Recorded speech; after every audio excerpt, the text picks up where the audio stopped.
Baik.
ទីរៈលោកទីរៈគ្រប់ព្រះអង្គ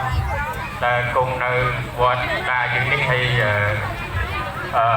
ទូលគុំខ្ញុំបាទពិតជាមានសេចក្តីសោមនស្សរីករាយដែលបានចូលមកលេងនៅទីអារាមទីនេះជាមួយបាទពុកម៉ែបងប្អូនទាំងអស់គ្នាហើយថ្ងៃនេះសូមការអធិស្ឋានដោយសារ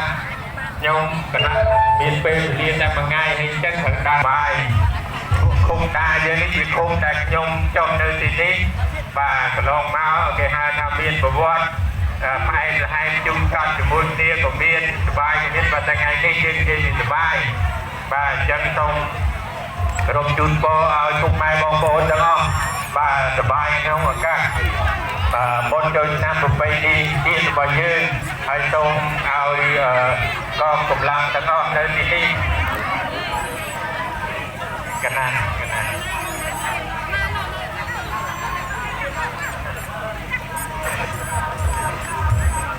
យ៉ាងកណាសូមបន្តជជែកតិចទៀតថាថ្ងៃនេះខ្ញុំប្រកាសថាខ្ញុំអត់មានអ្វីមកជាអំណោយឯធំធេងទេគឺមកនេះមកធ្វើសុខទុក្ខពុកម៉ែបងប្អូនហើយនឹងបងប្អូនជាបរិវត្តយើងហើយនឹងជាការពារកងកម្លាំងដែលលោកបានខិតខំរក្សាស្ដាប់សុខសន្តិសុខស្ដាប់ស្ដាប់ជូនពីអារាមនានានៅក្នុងស្រុកកំពង់លែងយើងនេះហើយខ្ញុំបាទ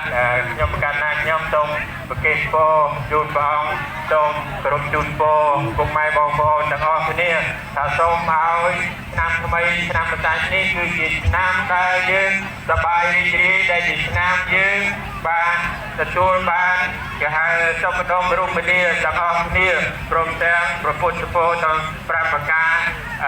គឺកុំបីនេះឡើយជូនប្រកេតជូនព្រះអង្គក៏ដូចជាបងប្អូនយើងនៅទីនេះទាំងអស់គ្នាហើយក្នុងឱកាសនេះមិននេះខ្ញុំទៅទីនោះដាក់នៅស្អមនោះខ្ញុំវាយត្រូវស្អមបានមួយបាទហ្នឹងជាសំណាងរបស់ខ្ញុំបាទព្រះអង្គកណាមុននឹងវាយហ្នឹងកណាលើកដៃបួងសួងទៀតថាសូមឲ្យវាយទៅត្រូវឥឡូវវាយទៅត្រូវមែនបាទហើយមកលេងនេះគឺជាគេហៅថាល្បែងជាប្រៃទី1ដែលខ្ញុំប្រកាសថាខ្ញុំធ្លាប់អត់ដែលធ្លាប់តមកតាមការណែនាំរបស់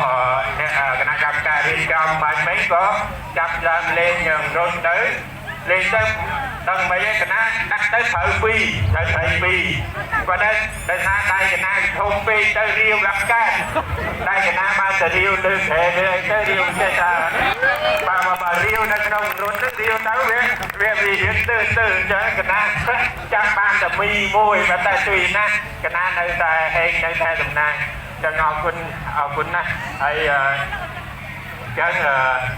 ខ្ញុំសូមជួយឧបត្ថម្ភនៅកម្មវិធីទីនេះជាពិសេសការរំលែកនៅក្នុងទីអារាមនេះចំនួន$100បាទសម្រាប់ជូនពុកម៉ែបងប្អូនដើម្បីលេងកម្សាន្តហើយក្រៅពីនោះជួយឧបត្ថម្ភវិជាការពារបាទម្នាក់$20000ហើយនឹងកងកម្លាំងប៉ូលីសកងយើងនៅទីនេះក៏$20000ដែរបាទសូមអរគុណ